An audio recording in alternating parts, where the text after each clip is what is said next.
Hi, I'm Jada Pinkett Smith, and I am presenting to you Jada's Essentials. Each week, I'm going to be presenting to you a woman that has inspired me and who have impacted my life. Today, I'm going to introduce to you Lynn Richardson. She is going to share with you some of her financial expertise. So I hope you enjoy her episode. Hi, I'm Lynn Richardson. I'm a financial expert who helps others achieve personal, professional, and spiritual harmony. I was born and raised in Chicago. As a matter of fact, my grandmother was 75 years old, cleaning homes for wealthy people, putting me through college. And my grandmother taught me everything, but she didn't teach me a lot about money. She taught me to go to school, get a good education, get a good job, go to church on Sunday, wear clean underwear in case you get hit by a bus. My grandmother, with an 8th grade education, was a very wise woman. If I needed money for something, I'd say, Grandma, I need money for a field trip. She'd tell me to look in the room, on top of the shelf, inside the box, behind my pocketbook, inside the zipper, wrapped up in a piece of paper towel is $20. That was my experience with money. So when I got off to college, I didn't have a lot of money. I was used to wearing, believe it or not, designer clothes, and I wanted to keep up my image when I got to college. But I was there on scholarship. I didn't have a lot of money. So I went and got the next best thing. I got credit cards. And when the creditors started calling me and saying, Lynn, can you borrow the money? I'd say, can I borrow it from you? But my funny response was not so funny when I got out into the real world. My credit was jacked up. My furniture was from Rent-A-Center. I was making a whopping, $20,000 a year. Go figure. I felt like I had been duped, and I thought that once you became an adult, life was wonderful and free and good, and I certainly thought I'd be wealthy. Fast forward, I get married to the love of my life. I become marginally successful helping people with their finances, and all of a sudden I blew up. So I'm making more money, married, 3 children, big house, and I was living a lie. I was living check to Monday. You see, check to check is a blessing. That means you get paid on Friday and by the next payday you're broke. But check to Monday is an entirely different game. You get paid on Friday, you kick it on the weekend, you pay on your past due bills. Because in your mind, your current bills are not due yet. And so I was living that lifestyle, making $20,000, $30,000, $50,000, $60,000, $70,000 a month. No matter how much money I made, I always found a way to be broke. And I found a way to be broke with all this education. I have a degree in finance, mathematics, and business. Yet I was an educated fool. And so I decided to use my experience and to use my life to help people understand this. More money doesn't solve a money problem. And so I left the corporate world and I went into hip hop. Of all places, I guess what? That's why they call me the minister, preacher, gangster teacher. Gangster sometimes is number one because I'm from Chicago and you know what I'm saying. But I went into hip hop and I joined Russell Simmons' organization and I started helping people get their money straight. That has led me to be able to live out this dream of actually helping people overcome their spending addictions, take power in their finances, understand the stock market, understand why having a home-based business is important. And so I have hit the ground all the way. I had to come all the way back from the bottom up. During the last recession of 2008, I was flat broke. I filed bankruptcy. That was my second time filing bankruptcy. So I'm using my life. I'm using my resources. I am an ordained minister. I'm an entertainment executive. I run an entertainment firm in Hollywood. I am a philanthropist. The charity that I founded, Hip Hop Sisters Foundation with MC Light and Dr. Felicia Shaw, has presented well over $1 million in scholarships to young women and men of color over the past 11 years. And all of our graduates are doing very well. So I'm very excited to not only be able to help people to build wealth, but to pour into others who are looking to do so as well. Today, I'm going to talk about 7 steps to empower yourself to take control of your finances. The first step is get your budget under control by any means necessary. I suggest living by the 10, 10, 30, 50.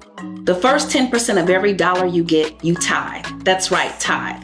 Now, I'm a Christian. I love the Lord, and I tithe to my church. You can choose to tithe or give to whatever it is that you deem valuable or that you have an interest in. When you have the spirit of giving, more importantly, when you have the discipline of giving, then you have the ability to become a great receiver as well. The next 10% you save for a come up.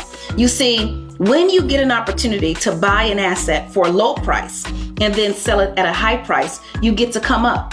And you need money set to the side to do that. You want to save 10% so that you have the ability not only to handle your emergencies, but you also need to save this 10% so you can come up. The next 30% is cash in your pocket. Why do I say cash? Because this will help you avoid a spending addiction. A spending addiction is what you have when you go to the grocery store for toothpaste and walk out with $179.47 worth of stuff you don't need, talking about it was on sale. Now, I also say this 30%, that's for your incidentals, groceries, gas, hair, subscriptions, all of the things that you want to do for fun, entertainment. All of it has to come out of this 30%. And if it doesn't fit, get rid of it. We should all live by the universal purse test, which says this: if the purse costs more than the amount of money you can keep in it on a regular basis, leave it on the rack. So we've got to start buying assets that increase in value and will make us feel good about our financial future, rather than buying things that decrease in value that only look good for social media or the cameras. The remaining 50% stays in your checking account for your bills. Now, if you're doing the math, you are faced with one of two situations. Either you have more than enough money or you don't. If there's more than enough money, that's not a license to go crazy.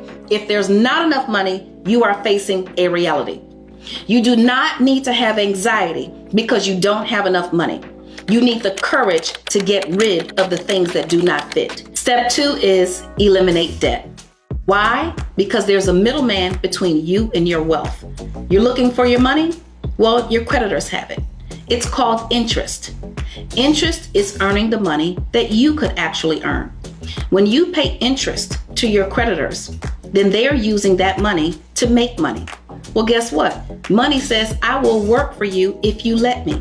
So when you pay off your creditors, then you are empowering yourself to take that same money and do the same thing your creditor would do with it, and that is make it grow.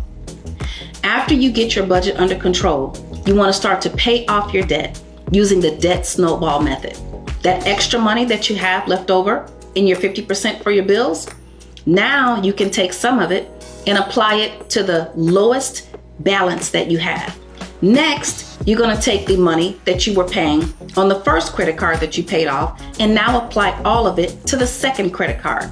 And you're going to do that until your debt is eliminated. The debt snowball method is the quickest way to pay your debt off and get your money working for you. Step 3 is start a home-based business so you can increase your cash flow and minimize your taxes. Businesses are the engine of the economy. So the government rewards you for having a business. When you have a home-based business, you get to write off, you get to take deductions for things that you would spend money on anyway. Did you know you can hire your kids to work in your home-based business? And you can pay each child up to $12,000 a year, and that becomes a tax write-off to you? The money that you pay your child is tax-free to the child when they work for a parent in a home-based business. The IRS says if you have a business and you document your expenses and you run your life like a business and you run your business like a business with the intent to make a profit, then the IRS says you can get some of that money back too. The fourth step to empower yourself to take control of your finances is protect your assets. You want to protect what you're grinding for. So I had not achieved the financial freedom I wanted to achieve, but I knew that if something happened to me, it would never happen. So it's important to have life insurance. When you have life insurance, you not only get to protect your current assets, but you also get to pour into the future. Make sure you have an estate plan. It's very important to also have instructions for what happens to the money when you are no longer here, or if you are no longer able to make decisions for yourself. The next thing you want to do, you want to have insurance for yourself and the key people in your business. So let's say you start this home-based business and it's successful. If you have a special product or service and something happens to a distributor, if something happens to you, if something happens to a key person in your business, in some cases, that means the business will completely shut down. Well, key man insurance and certain types of business insurance will enable you to continue on even in their absence. Any kind of insurance that you put in place to protect your assets will also protect your peace of mind. The fifth step is invest. While you're working, you need a paycheck. But when you get ready to retire, when you can no longer work, then you need a paycheck. You need money working for you. And that's where investing comes in. The very first thing that you want to do is ensure that you have an emergency fund.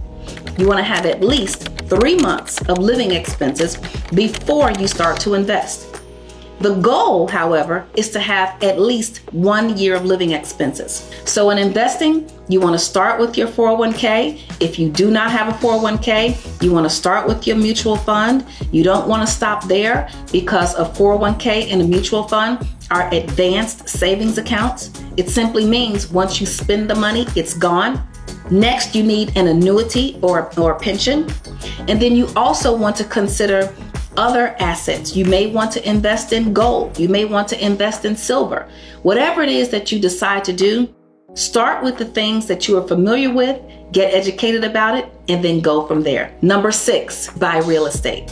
Instead of buying video game systems and furniture and jewelry and clothing, start to take some of that money, put it towards a down payment so you can own real estate. The 7th step to empower yourself to take control of your finances is manage your credit and maximize your buying power. So let's talk about credit.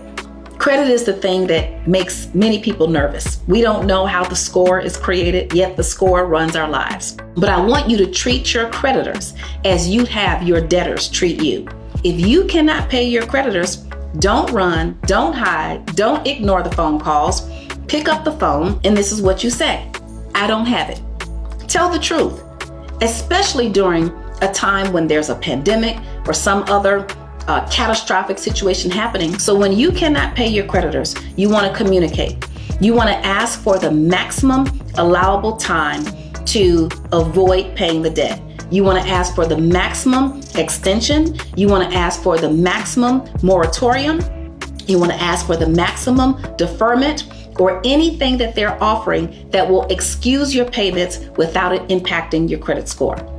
Once you're in position to pay your creditors, then you have to make a decision. Do you have enough money to realistically do it? In comes bankruptcy.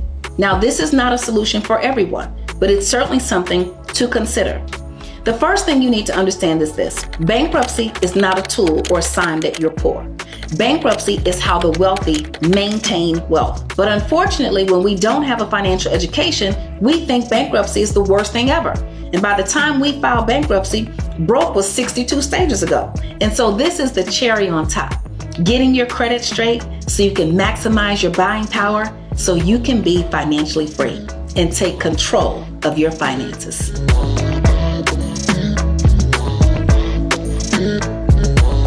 So let me know in the comments below how you plan on empowering yourself financially. If you want to know more, follow me on all social media platforms at Lynn Richardson, or go to asklynn.org. Until next time.